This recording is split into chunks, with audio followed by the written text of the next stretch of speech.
Cancer rates have skyrocketed to the highest levels in the entire history of humankind in this day, right now, in this modern era. It's the most bonkers thing. Cancer was really not a common thing back in our ancestral times, so why is it so common today? I strongly believe it's very common because of emotional suppression. We're suppressing more than addressing, and this is causing blockages within the body and manifestation of mitosis, which is the cells over-replicating, causing tumors and these imbalances in the body. So it's emotional, and I also strongly believe it's related to a lot of physical issues, a lot of physical abnormalities, right? We're having so many toxins in our day and age relating to heavy metals. We're having toxins relating to glyphosate being sprayed on all of our food and crops. And this is not a good thing at all because that's been proven to cause cancer. It's basically Roundup, right? Pesticides, herbicides. We have a tremendous amount of environmental toxins in our day and age, which is not something in tune with our nature-driven lifestyle as human beings. So what do we do about it? What do we do about something like this? You know, cancer that's so abstract, it's like, do we just zap ourselves with chemotherapy and blast all of our cells, all of our human cells, all of our viral cells, our bacterial, our fungal? Do we just kill everything all at once? No, that doesn't get to the root cause. It just doesn't work. Chemotherapy does not work. It's proven to not work. It's a system that makes a lot of money keeping you more sick. So that obviously is scratched aside.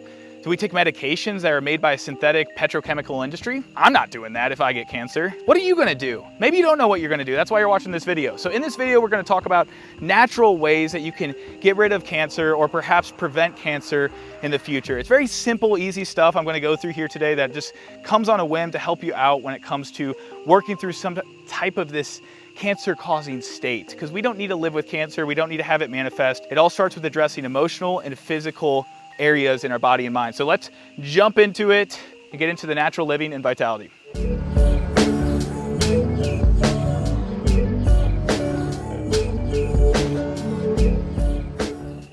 Hello, wellness whippersnappers and crazy cyberspace. My name is Christian Van Camp. I'm a holistic lifestyle and performance coach. I help a lot of individuals through one-on-one and group coaching programs, men specifically for the group coaching programs. But I help individuals optimize their essence, their nutrition, fitness, and habits holistically in this crazy, demasculating, and also demoralizing modern era loaded up with so many toxins and weird things that culturally are accepted. I'm not about that stuff, so if you aren't about that stuff and you want to stay in contact with me in a more of a private setting, join my email list, my email tribe. It's at cvcwellness.com. You'll see a little banner pop up and you can join that email tribe. Got a lot of good stuff when it comes to this community with nature-driven living, and I'm here to support you on this journey. So don't hesitate to email me if you have any questions, or let me know in the comments if you have anything at all you want to add. But we're going to chop it up in this video specifically. We're going to talk about ways that you can work through any sort of cancerous things that may abrupt in your life. Maybe you find out you have cancer of any kind of sorts, or perhaps you just want to take the precaution to not get cancer. So here's some things that will just come out of my noggin. I'm going to channel from the ether and put into this video to support you on this journey, because I've been studying this stuff for many, many years, and there's some practical, so simple ways to work through these types of things. So let's go into a storyline right here. My name is Christian Van Camp. I find out I have cancer. What do I start doing? Number one thing is I don't freak out and I don't have emotions take the wheel of, oh my God, I'm gonna die, I'm gonna have all these manifestations. That's only gonna create more burden than good, right? So the first thing I would do is address my emotional trajectory. What is going on in my life? I take some time for silent retreat, really analyze, what am I doing right? What am I doing wrong? Is there some emotions I haven't addressed from childhood? Maybe they're not mental, maybe they're physical. Perhaps there's some somatic release I need to do from the body and not just think about it, but actually do something with the body to release it, right? Because there's some sort of pent up stagnant energy within my vessel that's causing a blockage for cancer to occur and manifest, right? So the first thing I would do is analyze what is going on in my emotional being, in my mind and body, and how do I start to work through that, right? First and foremost is fasting, extending upon that. Fasting from dopamine, fasting from things that are lustful, fasting from anything that would be on my plate that is not treating me of my highest self, and recognizing these things. I could bring out a journal, write down maybe a Venn diagram or just a T-chart of what is serving me, what am I doing in life that I'm proud of, and I'm happy about, and I'm feeling good about. And then perhaps on the other side, what are some negatives, some hardships I'm going through, some challenges, things that are burdening me? What are some things that I know I'm not doing that are not optimal for my essence? So if I get really clear about that on a, kind of a manuscript journal setting, I can see what's going on and make some changes specifically for it. And then I would begin the fasting routine, both physically and mentally. So we'll start with the mental. Fasting from anything relating to my eyeballs that is causing me to have some distraught thoughts, right?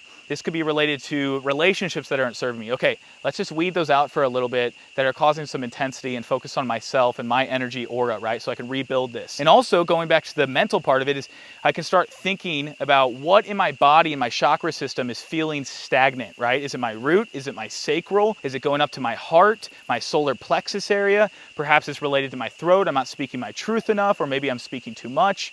Is it something with my third eye and I'm feeling like I'm just not connected to this future part of myself? Or maybe it's related to this crown and I'm not connected to a sense of God and I'm so atheist, right? So I'd really analyze what in my chakras am I not feeling connected to, and there may be a blockage causing that to manifest in a certain area in the body, right? So that's a big part of it with the fasting mentally, is analyze what's serving you, what's not, and go through that process. Next would be fasting in general. I would start right away any form of fasting. This could be a water fasting, this could be dry fasting perhaps. I think the way I would go about it as a structured system is integrating a dry fast for 2 to 3 days, absolutely nothing at all. I'd immediately go into the dry fast. I do a lot more silent retreat. I wouldn't be working. I spend some time in nature, like I'm in Costa Rica right now, enjoying the beautiful weather and the grounding. I'm grounding barefoot right now. And I would take some time to fast, connect with nature, connect with my breath. That would be really, really critical. So 2 to 3 days of dry fasting, absolutely no inputs whatsoever. Then I would integrate more of the water fast. So I start integrating some really good quality, structured, filtered water and remineralizing that water with some shilajit on a daily basis to get those minerals in and detoxing agents in. Shilajit's a really powerful resin.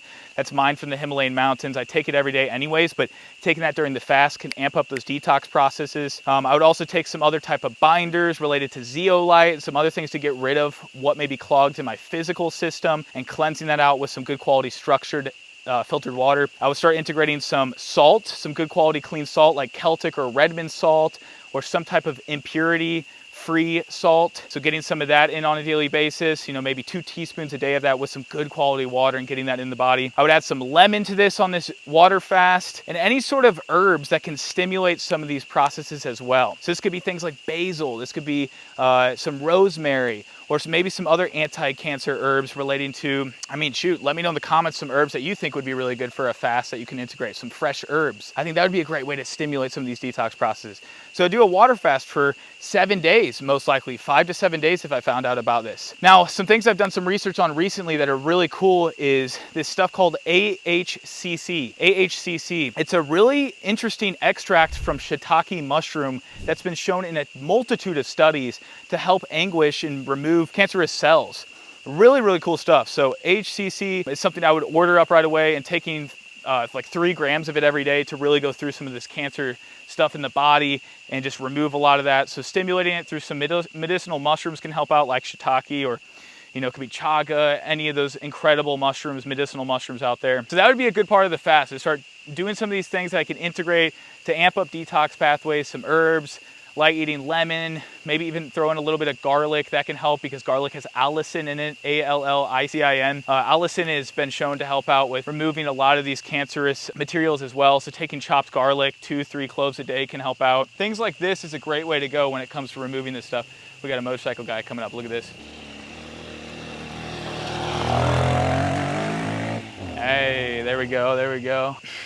Not breathing in exhaust is a good way to prevent cancer too. Whew, that stuff stinks. That's what I would do. I would start going into the fast. So then I would start throwing in, to be honest, less of the animal foods. This is something I find is eating primarily, some fruit, some good quality organic fruit to get some of that hydration, that cellular hydration. Maybe some different type of plants and botanicals like the herbs I brought up, and loading up on that for a good 7 to 14 to even 21 days after these fasting rituals. So let me break it out again. About 3, maybe 2 days of dry fasting, nothing, throwing in a water fast for around 5 to 7 days, right? And then that would activate a lot of this autophagy, this cellular cleanup crew.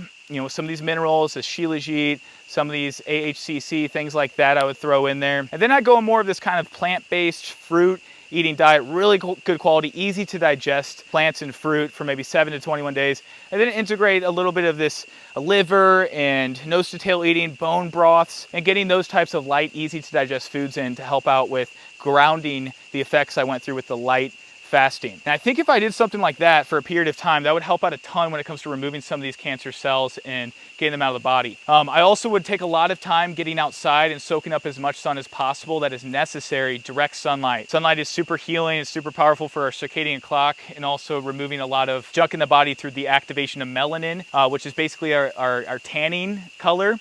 And that acts like an antioxidant in the body. So getting those antioxidants up, getting the sunlight exposure, getting out of artificial blue light, sufficiently sleeping deep every night would help a ton. So getting 8 to 9 hours of deep sleep every night, maybe throwing in magnesium, glycine, some taurine, some things to get those deep sleep rhythms would help out. And that's the basis of what I would do. And just doing light movement, walking every day, grounding barefoot as much as possible every single day. These are simple things to remove any potential cancer. And then throwing in some of the special supplements and things will help out as the icing on the cake. But I truly believe the manifestation of cancer is mostly emotional. It's something that can be addressed through introspection, time alone, spending time in nature, meditation, and working through things that you may be holding in your mind or body that you may not even be aware of, and taking a considerable time to go through that and process that. Breath work is really helpful. Be practicing holotropic breath work near daily. These are basic foundations I would take advantage of to really process this cancer and go through it. I could go on for a very long time, but as you can see, I'm really serious on any form of fasting to remove cancer. I think that's the basis for a lot of this. If you guys have anything else to add when it comes to, anti-cancer protocols, maybe it's supplements, maybe it's different modalities you've looked into. Going on an anti-cancer or cancer removing regimen is so multifaceted. It's so deep. There's so many layers to it. So I wanted to keep this video somewhat short and just go through some basics on it. I could really go into so many layers of this, but I'm gonna keep it simple. So let me in the comments anything else you'd like to add. And if you enjoyed this video, please like, share it to someone who may be benefiting from it or may benefit in general. And join my email list, email tribe. And I'll see you guys in another side of vitality. Peace and love from above.